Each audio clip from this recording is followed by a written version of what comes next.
स्वास्थ्य विभाग बिल्कुल घपले घोटाले में है, लगा हुआ है। मगर वर्तमान सरकार के बारे में कोविड के समय उन्होंने जो किया, जिस तरह सरकारी धन का दुरुपयोग किया, केंद्र सरकार से मिलने वाली राशि को खर्च नहीं कर पाए, रेमडेसिविर जैसी महत्वपूर्ण इंजेक्शन के बारे में इन्होंने घपला किया। बिना स्वास्थ्य मंत्री के संलिप्तता के इतनी बड़े पैमाने पर अनियमितताएं नहीं हो सकती हैं। दवाएं खरीदी गई, उनका एक्सपायरी डेट बड़ी नजदीक था। कम पोटेंशियल वाले, कम ताकत वाली दवाएं खरीदी गई। इस सारी चीजों का पर्दाफाश कैग की रिपोर्ट ने किया है, जो 2020 से 2022-23 के बीच में हुई है। तो मैं मांग करता हूं कि सरकार को यह संज्ञान लेना चाहिए और जो भी अनियमितताएं हुई हैं उनको दोषियों को चिन्हित करना चाहिए। मुख्यमंत्री को पत्र लिखा, सबूत पे उनकी फाइलों की कॉपी लगाई। मुख्यमंत्री जी ने आज तक तो कोई कार्रवाई नहीं किया और स्वास्थ्य मंत्री ने मेरे विरुद्ध FIR दर्ज करा दिया। वर्तमान सरकार के बारे में कोविड के समय उन्होंने जो किया, जिस तरह सरकारी धन का दुरुपयोग किया, केंद्र सरकार से मिलने वाली राशि को खर्च नहीं कर पाए, रेमडेसिविर जैसी महत्वपूर्ण इंजेक्शन के बारे में इन्होंने घपला किया और यहाँ तक कि जो वेंटिलेटर्स मिले उसका भी उपयोग नहीं कर सके, निजी अस्पतालों को दे दिया, उनसे किराया तक नहीं वसूल सके, कोई एग्रीमेंट नहीं किया उनसे, और जो दवाएं खरीदी गई उनका एक्सपायरी डेट बड़ी नज़दीक था और कम पोटेंशियल वाले, कम ताकत वाली दवाएं खरीदी गई। इस सारी चीज़ों का पर्दाफाश कैग की रिपोर्ट ने किया है, जो 2020 से 2022-23 के बीच में हुई है। ये चूंकि कैग की रिपोर्ट पर विधानसभा में बहस नहीं होती है, तो मैं मांग करता हूं कि सरकार को यह संज्ञान लेना चाहिए और जो भी अनियमितताएं हुई हैं उनको दोषियों को चिन्हित करना चाहिए।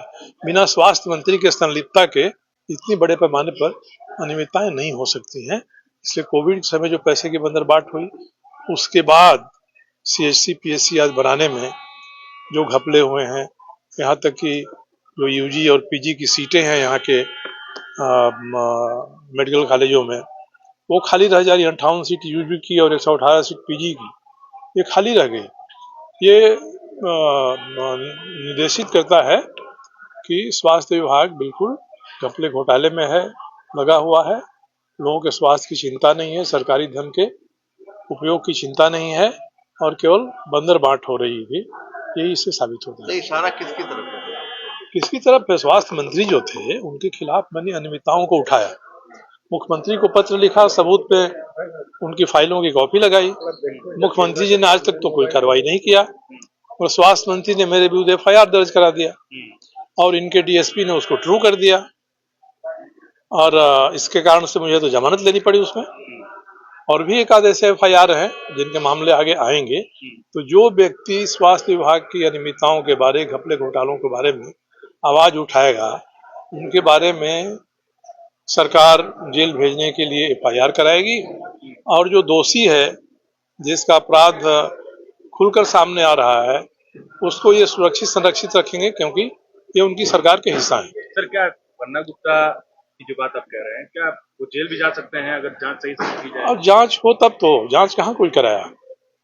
जांच कराए तब तो। कोविड में जो कोविड कर्मियों को प्रोत्साहन राशि थी वो इनको भी मिले, उसके लिए इन्होंने बिल बनाकर ट्रेजरी में भेज दिया और इनके स्वास्थ्य मंत्री के मंत्रालय में 6 व्यक्ति काम करते हैं, उसके जगह 60 व्यक्तियों का बिल बनाकर भेजा। तो घोर अनियमितता है। उसके अलावा दवाओं की बात मैंने कही, दवा का टेंडर निकला, कम दाम में खरीदने के बदले में अधिक दाम में कैबिनेट से निर्णय करा के अधिक दाम में खरीदा गया। ये सारी जो अनियमितताएं हैं उनमें जेल जाना तो सामान्य बात है। कार्रवाई तो कम से कम होनी चाहिए, जांच होनी चाहिए। इस सरकार में वो अभी नहीं हुआ। कितना का लगता है सभी, क्या उम्मीद कर रहे हैं? अभी अंदाज हम नहीं कर सकते। CAG ने की रिपोर्ट पूरी पढ़ा जाएगा। CAG की रिपोर्ट तो नमूना पर आधारित होती है, सैंपल सेलेक्ट कर लेते हैं, जांच करते हैं। उम्मीद कर रहे हैं? मैं कोई उम्मीद नहीं कर रहा हूँ सरकार से, मैं कोई उम्मीद नहीं। आपने पूछा तो मैंने बता दिया कि CAG रिपोर्ट ने पर्दाफाश कर दिया है। इन घोटालों को मैं उठा रहा था, जिन अनियमितताओं को उठा रहा था, उन पर से पर्दा हटा दिया।